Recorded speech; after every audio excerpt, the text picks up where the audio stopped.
Hey guys, welcome back to another episode of Nerd. I'm Dr. Zombrain. And I am JJ, aka Junior Wolf. And he's... you're supposed to say Junior Wolf, and then we go back and forth. Why Come on, we it was pretty obvious. go back and forth? You, once again with your segues, man, they don't make any sense. Okay, no, that one was just to annoy you. Anyway, hey guys, welcome back to another episode.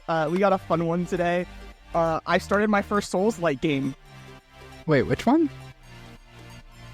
Crab. Oh.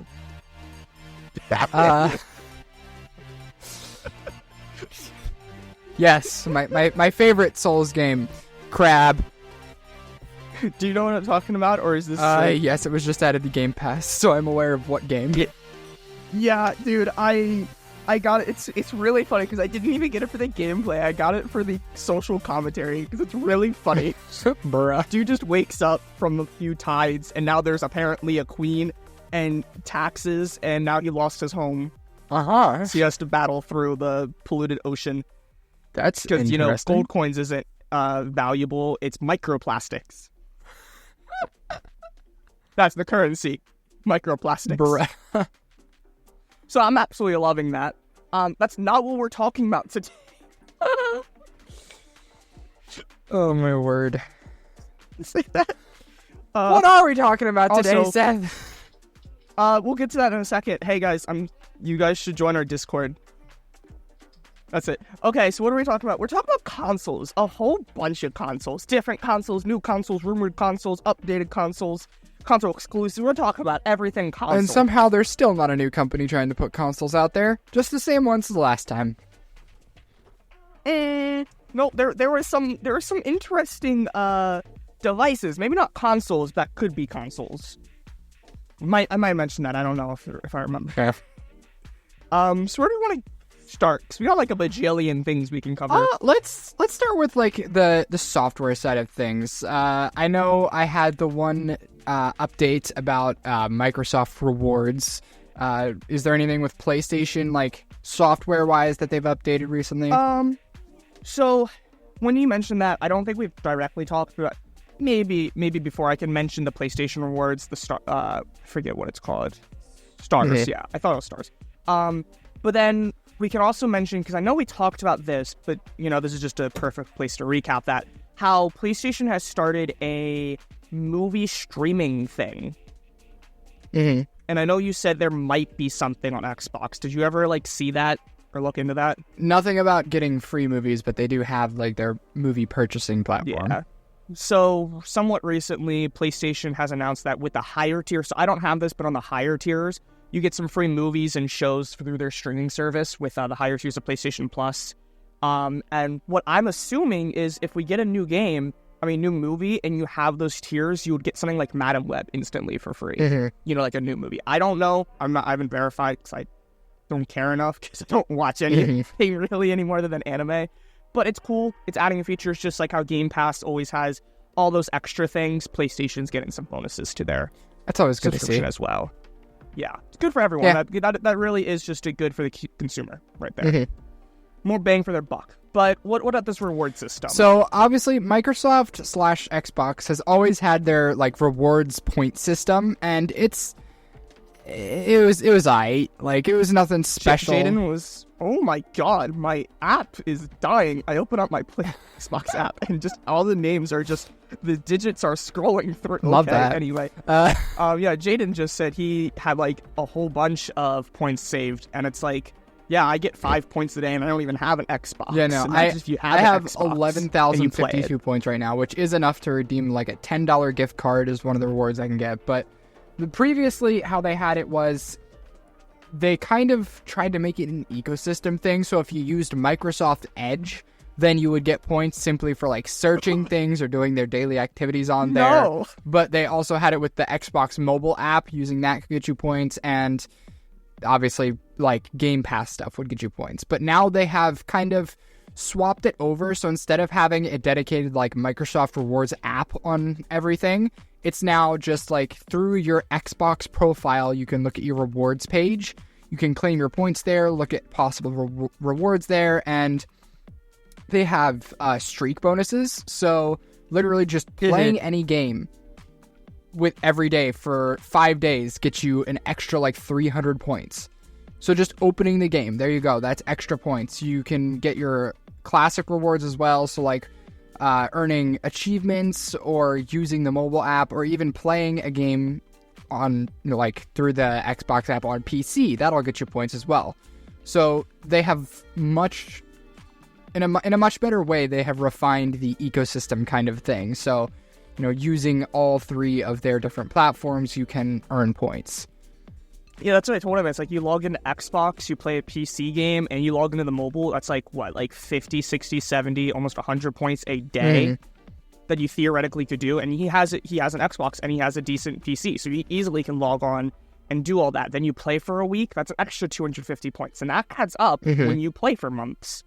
PlayStation doesn't quite have that. So the main way I think you get points is mostly through buying stuff. You get some points back, and then that goes in. So I have like 5,800, and I can buy a game. I can buy like a $20 gift card. Yeah, and the big thing with their system is there's just some like it's called campaigns, and it's like play this month's PlayStation Plus picks or this or that, and then you get cool little trophies that you can. So that's kind of like how Xbox used to be with their rewards app. It was like you can look at the different like highlighted ads, and like they'll just take you to the game's page or be like, download this Game Pass game and try it, and then you'll get some bonus points for that. But it seems like they completely retconned that side of it, which I do not mind because it was kind of slow and obnoxious. But Xbox also does have the purchase rewards, like you just said, PlayStation had, where you get, I think it's 10 points per dollar, I think. I don't know for sure. I think that's about right for me too. But yeah, it's always awkward because it goes for the cents too. So that includes like the crew and all those kind of taxes for like all that kind of stuff. But they also have a little difference there where if you are subscribed to Game Pass in any way, shape, or form, you are now a level 2 rewards earner, and all purchases earn, I think it's double points. I think it was like 1.5 or double. That's interesting. So there is levels too, but I don't think that changes anything. And the way you level up is by buying games, which I'm not sure if it's purchases or if I get like my 2 free games per month would count towards that. I'm at like 13 out of 4. The thing that's been screwing me over is you also need to earn rare trophies and above, which I'm only at 57 out of 128. Yeah. Not hard. I just don't play enough or do the trophy hunting. But yeah, I'm like level 3. I'm not sure if I earn anything else. Yeah, and for I will say that is the one thing I do appreciate about how Xbox is doing things is you don't have to get achievements per se in order to make a lot of points. Obviously, you can get the extra points like earn an achievement in the Game Pass game. That is a daily thing that you can do to get an extra 5 points. And then weekly, obviously, there's higher point values that you can get. But I do like that you don't actually have to like go hunt down all these achievements or constantly be playing new games if you want to earn points. You can still play the same games you have been playing, still play your favorite games, and still be making a good amount of points. Yeah. So looks like they're both improving, doing some things. We'll see how that goes. I don't know. It's just a nice passive thing. I don't know what else they really should add to it because I feel like they shouldn't go too far into it. It should just be a nice little side thing. It should not be a focus. Yeah, it's definitely a bonus. Like you said, it's always a plus to the consumer to get the free stuff simply for buying the things they would have bought anyway. But I think it's also a nice kind of way to turn the platform into a game in and of itself. Because, like, obviously, they know their audience, right? These are gamers. So giving them quests that they have to complete by playing games where they also go and do quests, it's a fun kind of sandwich that your community is going to enjoy. Yeah. So, yeah. Anything else or rewards? On that side of things, I think that's pretty much it. What else do we want to hop into? Rewards give you rewards. You heard it here first, folks. Yep. Rewards are pretty rewarding. What'd she say? Sorry. Any what else did we want to hop into next? I'd say we just get the hardware, like some console stuff, and then we can move on to games, exclusives, all that kind of stuff. All right, well, go ahead and kick us off then. So I want to mention something about Google Stadia. So everyone remembers that And it's kind of sad just the way it worked. And I think this is kind of like a curse with VR, and we'll see this eventually. So I saw this one guy, and you've probably seen him. It's the guy that puts his face on the consoles. Yeah. So he talked about how the Google Stadia had the power to do a 500 versus 500 deathmatch. 500 real players versus 500 other real players. Dang. But because nobody used it that way and everyone just used it to play stuff like Call of Duty, it wasn't able to show what it could do. There was never a game supported for just Stadia. It was just other games. And why would I have that little bit of latency issue with the Stadia on a TV when I can just use my console on my TV, right? Like, there was definitely some problems with the advertising for that. But I'm just like, imagine that. Like, imagine playing 1,000-player BR. Yeah. That would be amazing and terrible at the same time. It absolutely would be. And there, off of that, there is a kind of point I wanted to bring up here is with that that kind of power for something that isn't even physical, like the fact that even with games that are coming out, like there's a game coming out on Xbox later this year, I think, called Hellblade 2. But it's raised a little bit of controversy because it will be locked to 30 FPS. On strong consoles, it will be locked to 30 FPS.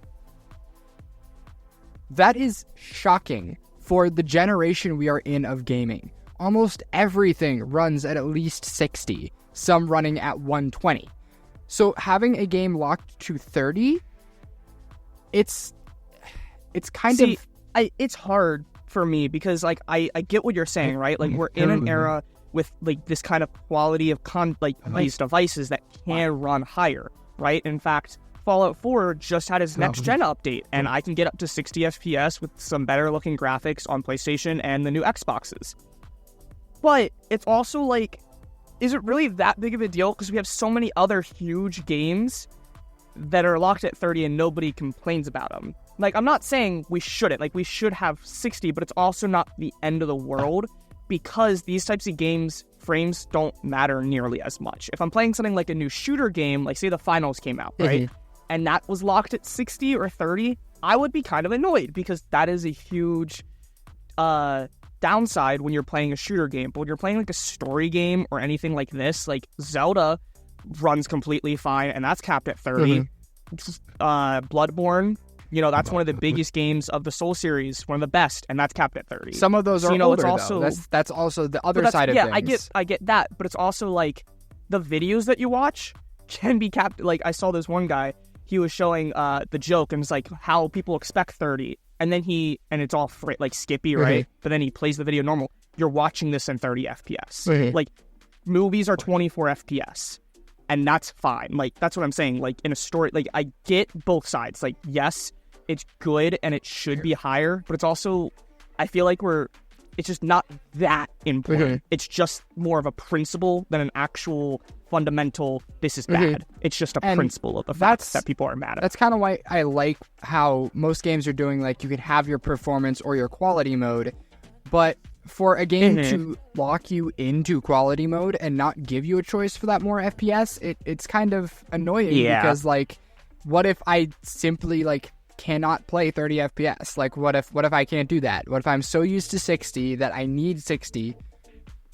Then skill issue. But then you're, like, pushing people over to PC, right? You're knocking down the sales that you would get on your consoles. Yeah. No, yeah, I definitely think that's a good topic. Like I said, I feel like it's just not that big of a deal in that sort of game. Like I said, I feel like if it was more of a huge multiplayer game, like, or something like that, I feel like it'd be bigger. But when it goes to like solo or even co-op, I just don't see that big of an issue. Obviously, I'm even used to 120. I haven't played that. But like when I go down to Witcher, it's at first it went down to like 30 or 60, and it was just whatever. Like, sure, I notice it's a little slower, but I get used to it very quickly. You said that was Hellblade 2? Yeah. Okay, because I just saw a video. I saw a video about some stuff coming up for Xbox this year, and that was one of the big games. So, yeah, we'll have to see. Did they make any statement on, like, was there a lot of people mad about that, and did they make a I statement don't about think they made a statement or anything, but it was definitely a big topic of conversation for people, especially on Twitter. Yeah. Good old Twitter. Yep.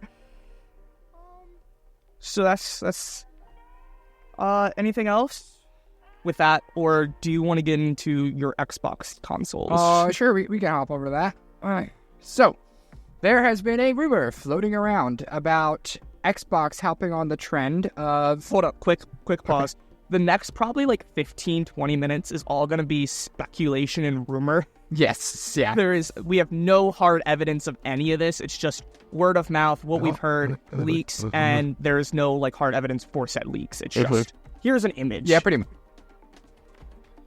But yeah, go ahead. So there's been rumors floating around about Xbox hopping on the trend of handheld consoles, and obviously PlayStation attempted to dip their toes. Nintendo's been in it for a while, and we had things like Stadia, but Xbox has never really had its own handheld console because they've had the cloud gaming for mobile, so they never really needed one. But there are rumors about it now after, seeing how terrible the PlayStation Portal did and kind of needing to give people an additional option, but they want it to also have a way of complementing the original console. That way it's not, something that people can just buy standalone. But it's... So it's going to be more standalone than the Portal, but not its own thing. Kinda, yeah. That's the idea I'm getting from what I've read. So it's theorized to possibly at least be announced around 2026, probably with the launch or, once again, announcement of the next Xbox console, whatever that may be. It's led by their Surface development team, so it's not like a deep down research phase kind of thing right now. It's actively being developed, if this is true, obviously. Okay. But it says it could offer both cloud streaming and local gameplay. So what I would interpret from that would be it would probably be a case of you can cloud stream from it. Obviously, just like any other phone, it'd probably be hooked up to your Xbox. So you could, transfer data, save your profile, all that. But you could cloud stream from it if you weren't, able to connect. And then it also would have local play. So if you wanted to download one or two games that have offline capabilities, you could do that and play those on the go until you can get back to a spot that could cloud play. But I assume that the cloud would probably offer a much higher performance, so you'd probably get better frames, better graphics, stuff like that. Yeah. And then the local play would simply just be something you could do offline. So it'd probably be maybe 30 to 60 FPS and then medium graphics. That'd be interesting. It's just with how big cloud streaming is, it's just kind of confusing for Xbox to be in there when they have to compete with Nintendo, which we'll talk about Nintendo in a little bit, but it just feels like if you want a mobile, if it is a specific console for Xbox, I feel like Switch kind of does that. Mm-hmm. Obviously not as well, but for what Xbox does have, you can do with your phone that already exists, which we've been seeing a lot of situations like this in tech right now with a lot of these products for AI assistants and stuff that is a standalone product. It's why would I do that when I can just use my phone? Mm-hmm. I don't know if you saw the Marcus Brown video. Yeah. So that is a perfect example. The idea is there, right? And it would be nice, but with what it is and because it's locked to its thing, mm-hmm. and it's funny because when I saw that, it's this is the Rabbit video, and I keep seeing more about the Rabbit AI, mm-hmm. and that's cool, but it's just because it's locked, why would I have to spend twice as much money for a second phone when I can just use my phone that already knows my patterns and stuff like that? Yeah. For messaging, for my apps, for just games and stuff like that, because I can also game on my phone. So having a whole separate thing, why would I do that when I could just game on my phone, but then also do my phone stuff like calling, texting, stuff like that? And obviously I think the local play is the thing that would define this as being a little bit unique, because obviously our phones can do the cloud play, right? And it's not the biggest screen depending on your phone, but you have that cloud play capability, and it's going to look good because it's not running off of your phone graphics, it's running off of their servers. So this thing alone would kind of put it more in a spot of being its own console, more aligned with the Series S. And that's the other thing that this mentions is it would probably use the same optimization tactics that they use for the Series S, which there's a lot of controversy around the Series S itself, because people don't think the console should exist, because it kind of puts games in an unfair spot if they want to release on Xbox, because they have to release it for both consoles, which means they have to make a kind of lesser toned down version of the game so it can be handled by the Series S. But which I did see a video that was talking about kind of how with some of these games like that one, Hellblade and some of these other games coming out this year, Xbox kind of needs them to look good, because I saw some pictures of like NPCs in Starfield and stuff and how it's not pretty. And that was probably on S then, because it is weaker. It's significantly weaker. Yes, its whole marketing tactic is that it is weaker, so obviously it's going to have slightly lower frames, but it offers the same level of picture and the same, stable performance that the X would, just at a cheaper value. And this handheld, if it does end up using the same optimization tactics, that means this simple little handheld that, you could play one or two local games on would have the power of the Series S console, which is unbelievable if this is like the size of a Switch. Like, that's pretty dang good. Yeah. Which would then kind of justify the S's existence a little bit more. Now, I will say there is this one comment on this that I am reading. It says, if they go for XS and portable, then that is a lot of consoles to put out there, and it would kind of mean, well, if I could buy an S, why would I buy the portable, or vice versa? So it's just kind of like how when you look at Apple versus Android and the sales, there's so many Android can't possibly be highly because it has so many, right? So if we're looking at sales, Xbox can't possibly be like number one because it's split between S, X, and we talked about this in a different one, a possible digital X, digital only X. That's like 6 different consoles that they might have versus just the PlayStation. It would absolutely be a lot. And I think there's obviously a balance here that they would need to find. And it all, once again, hinges on whether or not this handheld is a standalone thing or if you have to have an Xbox beforehand in order for it to work. But this comment says, why would you buy that when you could just buy like a Windows portable, like something like a Steam Deck or the Asus handheld? Like, you could buy that and have not only so much more power, but you would also have all that extra, like, you can download like battle.net and you can download games like Valorant and stuff like that. It'd be a computer. Yeah. It'd be a mobile computer. So why would you buy the Xbox handheld when you could buy one of those for, the same price, if not a little bit cheaper, as a console?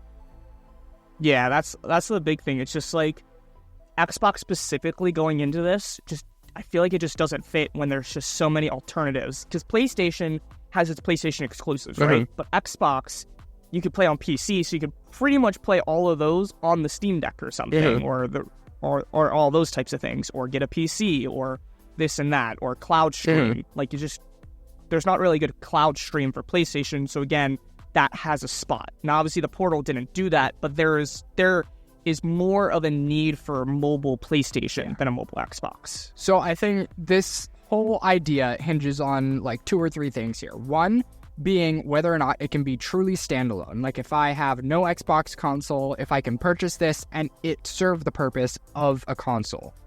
2, the price. If it is the same price as an Xbox, why not just buy an Xbox?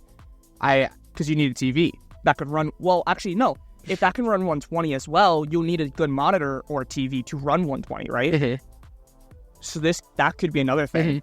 Just being able to run 120. And I'd say 3 would be performance of the device itself. If it's running the same quality as my phone, why not just use my phone with a controller, And this obviously would probably come with its own form of controller, whether it be Switch-esque or, have just a controller that comes with it. We don't know, but it really hinges on those 3 things, and that will determine whether or not this actually works for Xbox or not. Yeah. To be determined. Indeed. So there was another thing that Xbox is dipping its toes into, right? Which thing? VR. Oh, yeah, that's right. That's right. I said that, didn't I? You were the one that told me about this. I have no idea what we're going on. Yes, okay. So... I need to find... I didn't actually pull anything up for this, so I don't have anything actively. This is why I asked if you were ready. I'll just go I'll go into the ready. PlayStation. Okay? I'll go into the PlayStation while you do that and find it. Sound good? Okay, sure. So the PS5... The PS5 Pro had some rumored specs leaked. And let me tell you, it is hard to believe, but at the same time, it's kind of just mind-blowing. So this is not the Slim. The Slim already came out, and they are trying to get rid of the old consoles and make it this new one. The Slim will be the main PlayStation. But this one is honestly insane. The rendering speeds are going to be 45% faster. So it's going to be like 1.5 times faster than the normal PS5, which is crazy. 2 to 3 times more ray tracing, 4 times in some cases. So I mean, some games, like the ray tracing is going to be immaculate. I'm imagining if we ever get RTX Minecraft, ever, that would be crazy on the PS5 Pro. It's going to have some special super resolution upscaling, whatever that means, and custom machine learning, again, whatever that means. The big thing is the teraflops. So I'm still not super sure what teraflops directly do, other than just a power measurement, like hertz, so, you know, for frames. It's like RAM, to my knowledge. Yeah, I've seen some different things, so it's not directly RAM, but it's like RAM. So like I said, just like a power measuring. And the PS5 currently has around 10.2. The X has 12. I forget what the S is. It's significantly weaker. It's like single digits. This would have 33.5, which would be approximately, if it is like RAM, 3 times the RAM the PS5 has. Which is a lot. I looked up.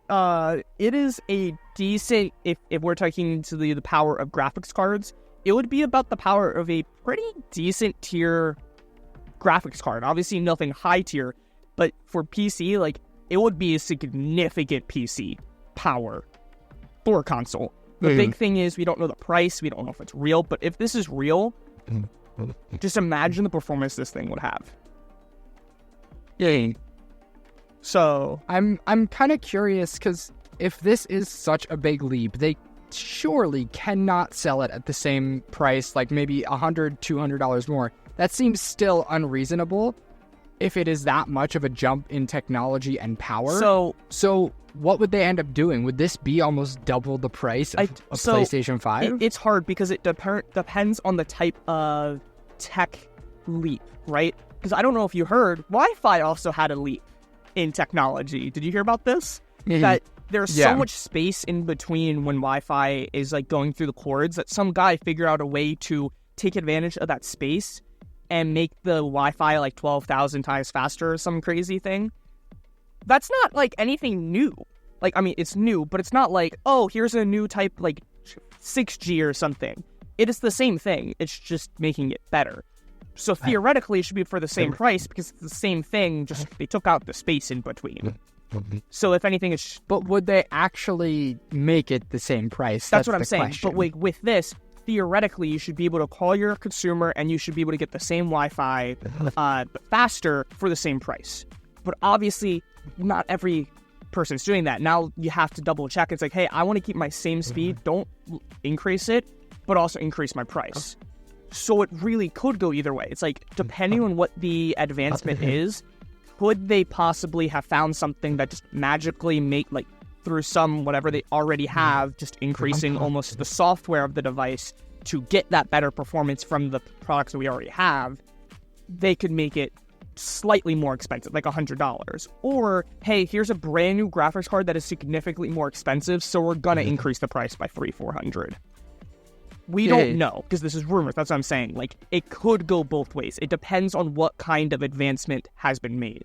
But I do want to point out that the thing that could possibly make this more realistic is, I know you said, Xbox also said something about a high performance increase for the next console generation. So maybe Sony's just taking advantage because they also found that. And instead of waiting for the next generation, they're releasing the Pro.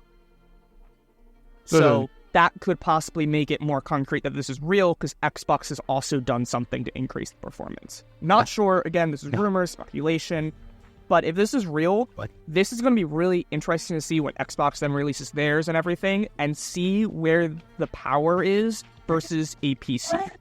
I think this could significantly jump them up to PC level, as if they're not already, right? I know you switched to Xbox because your pretty high-end laptop could not handle a game like Fortnite, which also, I know my other friend told me Fortnite's just terribly optimized. But either way, the fact that you can run 120 on a console already, pretty smooth, or guaranteed 60 with decent-looking graphics, imagine this jump like 3 times the power. This could possibly bring us closer to that nice graphics with 120, which is insane. That would be insane. Having like 4K high graphics, 120 FPS, like For a that console.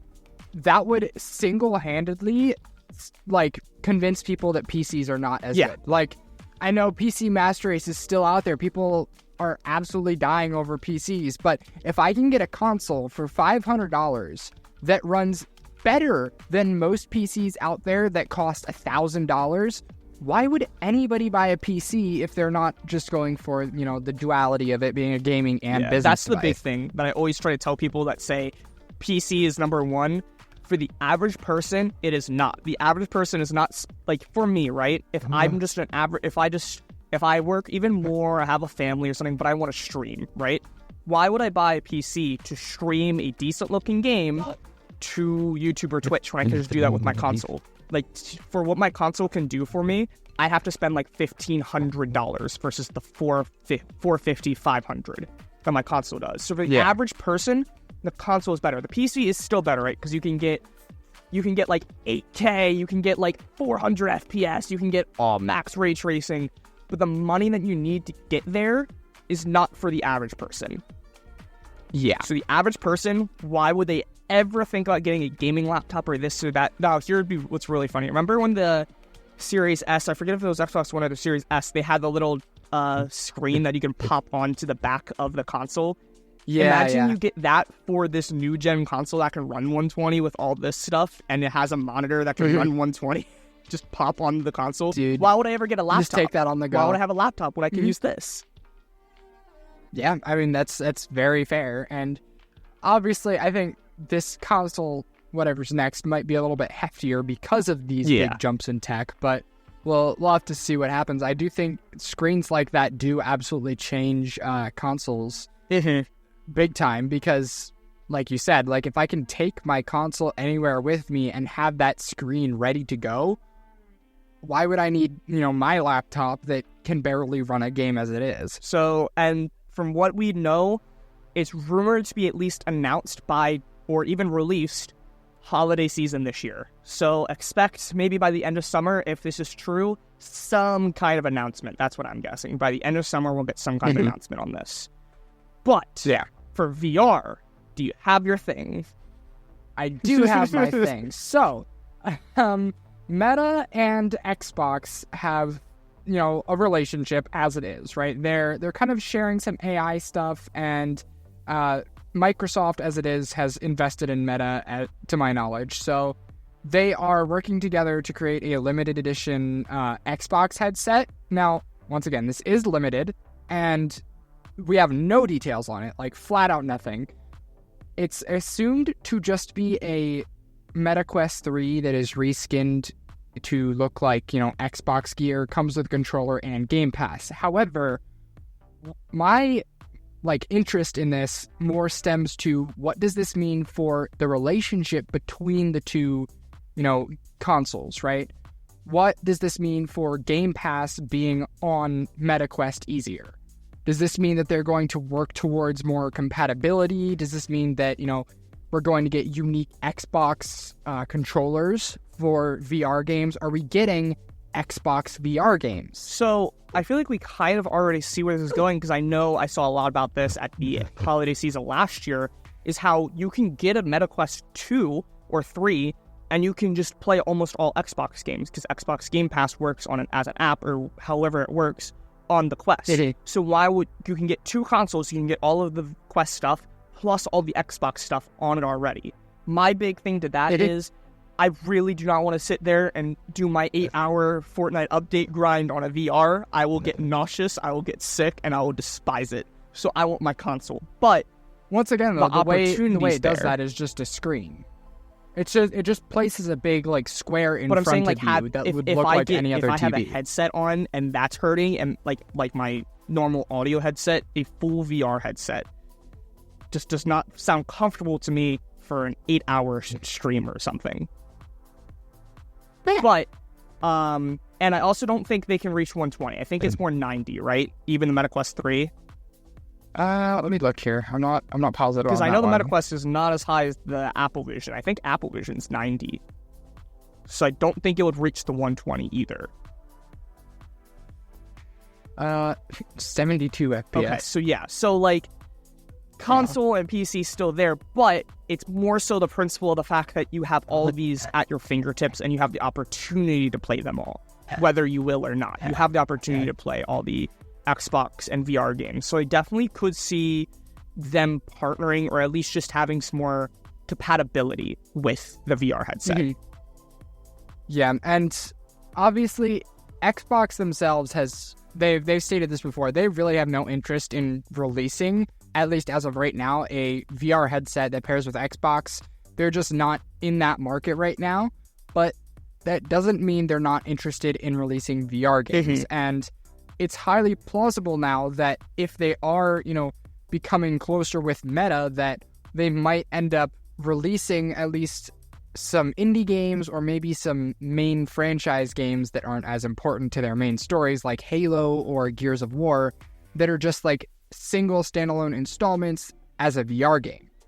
I could very much see that happening if they're working towards this, and that would then result in increase in sales for Meta and better headsets coming out of that, because now we're getting a lot more. Like, I know PlayStation already has a lot of their mainline like signature games getting their VR installments. Like Horizon had one. What was the other one? I'm not too sure what the specific games. God of War? I think God of Anyway, they have in games. Horizon had one, and the Ratchet?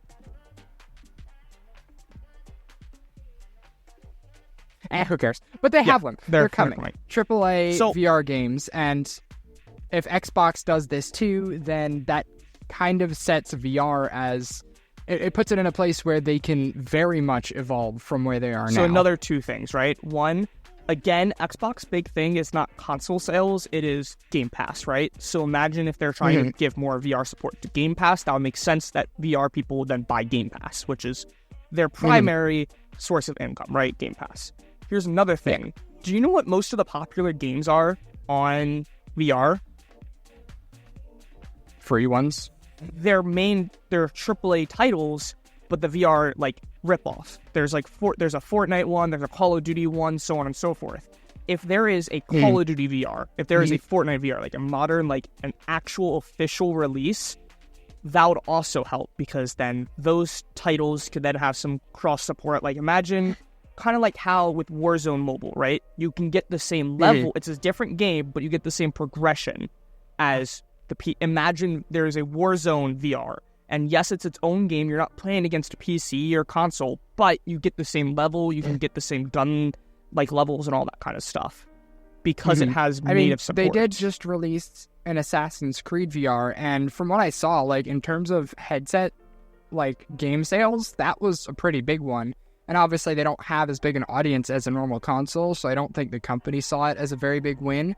But as far as VR games go, that was really good. Like, it not only honored the franchise, it stuck to similar story beats, but it felt like you were becoming, the characters. And so if a lot of games started to do that, like if we got Halo game where you are literally in the Master Chief suit and you're running around ziplining to freaking grunts and punching them in the face, that'd be awesome. Yeah. That'd be so cool. And it would hugely create a market for these AAA titles to release on VR, because people want to live the fantasy of, I want to be that character. So I definitely see, like, with how their principles are and just the general what we've already seen, I think that it will be a pro for everyone but I also could totally see that actually happening, as it's already kind of started. Yeah. All right. Did you have another PlayStation thing you wanted to hit? If not, I have a PlayStation thing that I remembered. I don't know. I know, again, there's a soft rumor that there is also, like, another PlayStation Mobile that would be more standalone, that I saw it would use a Snapdragon chip. That's about all I remember. But I remember there was some kind of talks about it, and obviously they are in the VR space already. So I wouldn't be surprised with whatever... because obviously with the Apple Vision Pro, whether you like it or not, it is good for a lot of things, specifically like tech improvements, because it can do so much more. And it also is putting VR in the mainstream, because now Apple's there, right? So I could totally see, with whatever that's doing, something like Quest working on, and something like the PlayStation VR is also working on incorporating some of the features from the Apple Vision Pro. So, what do you got? I'm not sure if you saw this or not, but did you see Sony patented autoplay? No. So, this autoplay is rumored to be an AI auto game player. You'll be able to use it, and it'll probably give you like a pop-up if you're struggling in a section or you take too long, saying, would you like to enable autoplay for this section?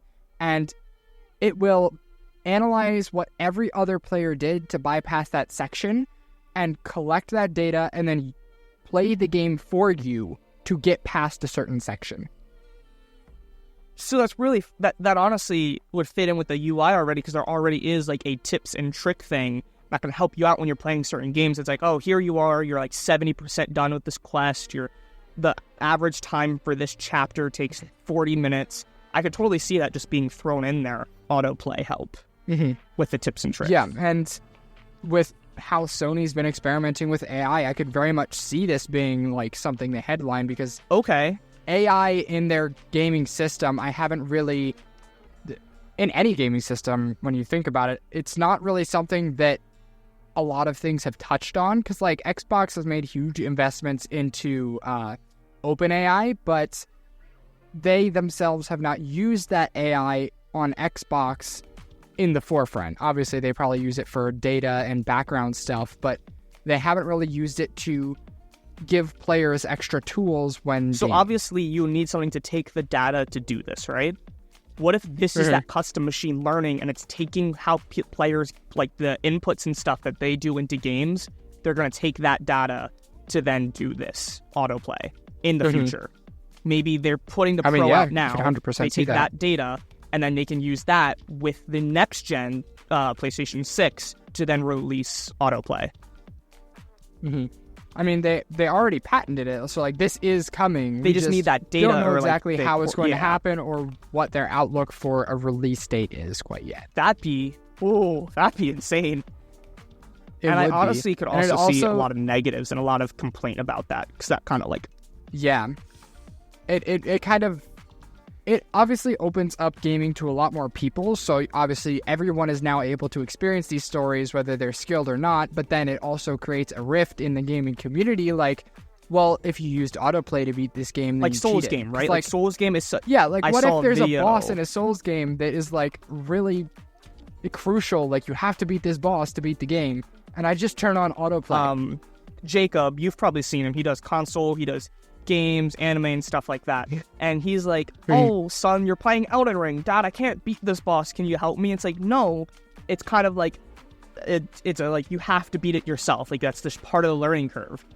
But now, hey, I'm just going to press this button, because guess what? When this feature, like, with cheats in Minecraft, this and that, whether you're going to or not, it just opens it up. It's like, well, I have it. I might as well just use the cheat. I might as well just use this feature. It's there. But then that kind of just takes away from that feeling of winning, whether it be for you or for other people. And there's also the question of, would you be able to use this to get achievements? Because if so, then achievements are nothing, right? It's like... I could use autoplay to 100% again to get that platinum put trophy. It on like expert mode difficulty, like and just autoplay. Hey, defeat on the hardest difficulty. I can't do it, but people have. Let them do it for me. Yeah, it kind of raises the question, like, would you be able to use this everywhere? Do you have to do something to trigger it? Or there's always the possibility of, how Minecraft, lets you enable cheats, but only if you disable achievements on and, Bedrock. Accolades and stuff like that. Obviously on Bedrock. But what if PlayStation did that? What if they said on this playthrough you can't earn achievements if you use autoplay? Here's like, again, we'll have to wait and see for when this happens. But here's another thing I can see. What if it does like a ghost, right? You know how games have like ghosts when you replay. What if it's showing a ghost and here is the path, or here is what somebody else did, and showing you what like the optimal way in game. So in game, it's showing you here's what they did, here's the button, but it doesn't, like, there's different levels, right? So you could have the full autoplay, or it's just a ghost that helps you out, which would help you out significantly, but it's not quite playing for you, so you're still doing it. You still have to do it 2-3 times till you get it, but you did it. Know what I mean? That seems a little more in-depth, because then they'd essentially have to be adding something to the code of every game to allow for that ghost to interact with structures and stuff like that. On the mechanical level, that's a lot more unlikely, but I see what you're going for there, and that would be a kind of a cool in-between to see. Yeah, like I said, it all depends on how they do it. What if that's just like an overlap thing? Like, it's over the screen, it's not in the game, but because it's 2D, right, it's just a monitor, it looks like it's in-game, and then that's where that machine learning and all this processing power and rendering and this and that the Pro has. Yeah. We don't know. This is, again, rumors, this and that. Well, that's confirmed, but it's only rumors of what it will do specifically. So, have to wait and see. We have 15 minutes left. Anything else you want to mention, or do you want to try to talk about some exclusivity type stuff? I had a couple of stats that I wanted to bring up about Xboxes over the past, I think this is 2 years, or... Go for it. 2 years. These are kind of interesting stats, because this talks about the gaming revenue, services revenue, and hardware revenue for all Xbox stuff. The gaming revenue, which is strictly like game sales and like purchases in games and stuff like that, is up 51%, obviously with the most growth coming from the Activision deal compared to 2022 and 2023. 51% is big. Like, I don't know if you see how much these things change from year to year, but usually it's 10 to 15% at most. Yeah. So Xbox being up 51% in gaming revenue is huge. Then you have their content and services revenue, which is like Game Pass and any other subscriptions that they would have.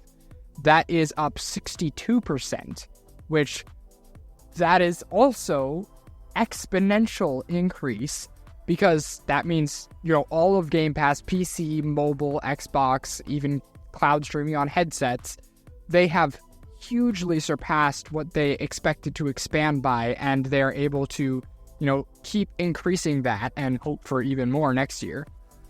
But this is the big one. The hardware revenue is down 31%. I think this just aligns with what they've been saying and what we've been thinking. Controller sales, yeah, all of their hardware is down 31%, which was kind of sad to see, because, the Xbox is the thing that we're buying, but it's down 31%, mostly because of the attention they've placed on those gaming deals and those services. We've said it before in this episode, different episodes. They've lost the console war. They've claimed that. That's not something like that should be debated. They've lost. You can look at the sales right there. The sales. And I'm not sure how true this is, but I've also seen that they almost lose $100 on almost every console. Because they're simply trying to put a platform out there that they can have Game Pass on. That's their main goal. Input, and you saw that there, 62%, is that cloud streaming, or Game Pass, right? So if that works on my phone, on my Xbox, on my computer, if that would eventually come to like PlayStation, imagine you could buy Game Pass on PlayStation, and now VR headsets, everyone has an opportunity to get Game Pass. Not everyone has or need the opportunity to get a console. So that makes sense. Yeah, it's sad, like you said, because like Xbox is definitely iconic at this point. We got the bread box, we got the fridge, but like in reality, like it makes sense, because that's just where we're going, and that's kind of what I've also said, and we've talked about, that I feel like Nintendo and Xbox should dip and like stop making consoles, but if they, not fully, But if they focused more of the energy into making games themselves, I feel like they could succeed. There is this one comment that I do want to bring up here. It says, console sales don't matter. It doesn't make money. Games that have active communities make money. And that honestly shows here in these numbers, because the gaming revenue and the services revenue is the thing that's really took an increase. And if you look over the things that they've released over the past few years, they've brought back a lot of their communities. As you mentioned earlier, they just updated Fallout 4, which is a pretty old game at this point. I think it's like 8 years old. Like, it's an old game. Came out on the Xbox One, and here we are on the Series X, and it just got a next-gen update. 9 years. Wow, yeah, so 9 years. So the fact that they are still taking care of these communities and making sure that, you know, they're having the best experience possible, it's keeping them alive. And not Battlefront. With things like the Fallout series just releasing, these communities now have new content, and they have updated old content to go back to. That's even more money that Xbox is going to be bringing in. Yeah. I think, like I said, I think this is where they should try to focus their energy on, because that's where they do better at. They don't do better at making the console, because like I said, there's so many things that, like, from a hardware perspective, that I just feel like I would prefer my PlayStation when it comes to streaming, when it comes to, like, Shaden's like, oh my gosh, there's a screenshot button. I'm like, but that doesn't necessarily mean Xbox is bad. I just think they are better at making the games for the most part rather than the consoles, and that's showing that. Yeah. But with that, with making games, let's go into some exclusive stuff, because there's some news on that as well. So I want to list off some PlayStation exclusives. Then I need some help, because I tried looking up Xbox exclusives. It was a little harder, and then I found a list, and guess what? That list is wrong. So, and we'll explain that in a second. So, PlayStation exclusives. Let's go off and start with Final Fantasy. Obviously, yes, it's partially exclusive, but more so how, like you said, how these studios are going back and trying to help older fan bases. They're remastering Final Fantasy VII with a remake, and they just released Rebirth, which I've just started. I mentioned that in another episode. I got a PS1. I've been playing Final Fantasy VII, the original. But when I go to the PS5 version, it kind of blows my mind. So that's exclusive. Ragnarok, obviously. Horizon Forbidden West. Death Stranding 2, I guess, is exclusive. Then we also have the superhero ones, like Spider-Man Miles Morales, Spider-Man 2, Wolverine, which will be coming out. Rise of the Ronin. It's kind of funny how many of these types of games. Rise of Ronin, Ghost of Tsushima is also PlayStation exclusive. Gran Turismo. And we got some other ones. So those are some exclusives. They have some pretty solid ones. Whereas Xbox, it's kind of harder because one, PC, and two, Xbox is actually bringing some of those games over to PlayStation. So that's why I said this list is wrong. It starts off with 15, which is Hi-Fi Rush, which I could play on my PlayStation now. Yes, so I think the three were Hi-Fi Rush, Grounded, and Sea of Thieves were the three that they brought over to PlayStation, which Sea of Thieves especially was one of their biggest hitting, which I see I can pre-order exclusives. Sea of Thieves right now. I don't think it's quite out yet, but I can get Hi-Fi Rush right now. I'm not sure about Grounded, but Sea of Thieves I can pre-order right now for a PS5 version. And whether or not these choices were, the best, it's definitely going to help these games, because Hi-Fi Rush, it has, a cult following now. People that played it absolutely loved it, but it didn't get the kind of spotlight that it needed. But now being on both consoles, it could very much get that, second wind that a game like this needs to become something good. Yeah. And Sea of Thieves, that is a live service game, right? So you have to be online with people all the time. There has to be people playing in order for that game to really be an experience. And not to say there wasn't enough people on Xbox, but it's always good to have, double if not triple the amount of people in that game. So, bringing it to PlayStation means a bigger audience, meaning, more people to interact with. And then, what did I say was the third one? Oh, yeah, Grounded. Grounded, how long ago did that actually come out? It's been a game preview on Xbox for at least 3 years. And then it officially released, I think, about a year ago. Okay. But it was on Xbox as an exclusive for that entire time, and now they're releasing it on PlayStation because I think, honestly, this one, the hype died a little bit. Because it was a game preview for so long, you played the game many times, right? You could play it, and then a new update comes out, you check out the update, and then the full release came, and nobody really cared because they already played the game preview all the way through. Small. So I see it, and I also see, did it come out on Switch? I don't know. I'm seeing it's coming out on Switch, too. Xbox One, Cloud Enhanced. It's I don't know. It might be out on everything now. But yeah, it's not a bad game per se, and it's definitely really well made, but the hype kind of died. So fully releasing it without a preview on PlayStation might be able to give it that little level of excitement that, you know, they needed off of an initial release. And then with also, so there's some exclusives there. I feel like I said, Xbox makes better games, and it's hard to figure out what exclusives for them because they're bringing it over to PlayStation, they're bringing it over to Switch, but they also have PC, and that's another thing that I always say that like kind of screws over Xbox. Why would I buy an Xbox when I can get a PC or a PlayStation that can like play all those games plus more? PC can definitely play more than an Xbox, right? Like, there's so many, like, especially the versions, right? Like, Minecraft and Terraria have the better mods and versions on PC. PlayStation would have other racing games, but it also would have God of War, it have all these other ones. So just Xbox is just kind of at the down front of exclusive titles, because you look at the current generation, and I feel like there's just not that many right now good exclusives other than what, maybe Halo Infinite, which they have the entire Halo franchise and like all of the past Halo games. I'm saying this with generation, Master Chief Collection. this generation, that's like Master Chief Collection is this generation. Wouldn't that just be the old ones? I'm not counting remakes or remasters necessarily. I mean, I guess, but then you also have Gears 5. That's an exclusive. But I'm saying a lot. Like, sure, there's a handful, but compared to the Forza franchise, had 2 new games, which both of the Ori games. So a handful, but I haven't heard about Ori until I looked at this list. Microsoft Flight Simulator. Is that Xbox exclusive or is that PC too? I think it's exclusive to like Xbox's stuff, so I don't think you can get it off Steam. I think you have to have the Xbox app on PC. But yeah, and but PlayStation has Gran Turismo, right? So that it's Forza isn't necessarily great because you kind of have one that battles it directly, which is Gran Turismo. Obviously, it's a different game, but you know what I mean? Like, you look at all these games versus I haven't heard about Ori, so it's really just what was the other one that you just said? I know it. It's not bad. I'm just completely blanking on it. Halo, Forza, Microsoft, Gears of War. Yeah. So that's like the big game. But then isn't that one PC too?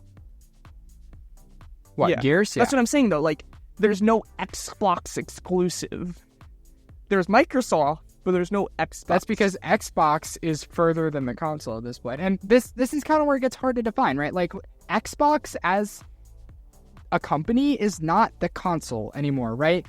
Xbox is the platform. So it is the Xbox app on PC, it is the Xbox app on mobile, and it is the Xbox consoles. So when you say something is Xbox exclusive, that doesn't necessarily mean one platform anymore. It just means you have to be using Xbox on any of these platforms in order to play it. I guess. Which, you know, it's kind of a new thing. So, like, if it doesn't make sense, good. It probably shouldn't to you at this point because you've never had anything really like it. Because PlayStation, while yes, they're now releasing some of their games on PC, it's just still PlayStation, right? It's not exactly a Sony exclusive. And when you call it a PlayStation exclusive, that's because it is literally PlayStation exclusive. You cannot play it on any other platform unless you're illegally emulating, but that's a different story. Yeah. So, yeah, it doesn't really make sense in the context of Xbox. And whether that's a good or bad thing, that's for another time, but it kind of opens up new doors as to what exclusives really need to be, right? And that's another thing. Like, obviously, I feel like right now PlayStation is better, but we didn't really get a chance to talk about where they should be. And I think that's going to be something that we have to wait and see when we have certain versions, like VR versions coming out. When we have a mobile version, like, are we going to have a mobile version of some of these games coming out for their mobile Xbox? Like, I can see that, right? Because it's a smaller console, so they'd have to change the UI and everything. If it is, like, mobile, like, touchscreen, maybe. We didn't get a chance to talk about Nintendo either. There's so much to talk about. But I think this is a good update. Talk about some stuff. I think, like I said, a lot of this, you'd say it's confirmed by the end of the year, right? Probably, yeah. Or at least somewhat confirmed, whether it's an announcement this holiday season or what. So I think maybe next spring we could do another update, and unless something crazy happens. If we have like 5 console updates, like Zach, let's be honest. I know here. it's knowing this podcast, it's gonna happen something's today. gonna happen I know it's tomorrow. gonna happen today. I know, and we're gonna have to like sit back down and be like, okay, here's the epilogue to this episode. I know, but I'm just saying, if something happens, we'll do it. But I think as of right now, it's a good thing to say, hey, next year, I think yearly console updates at minimum. We'll see you next month. Bye, Chad. Bye.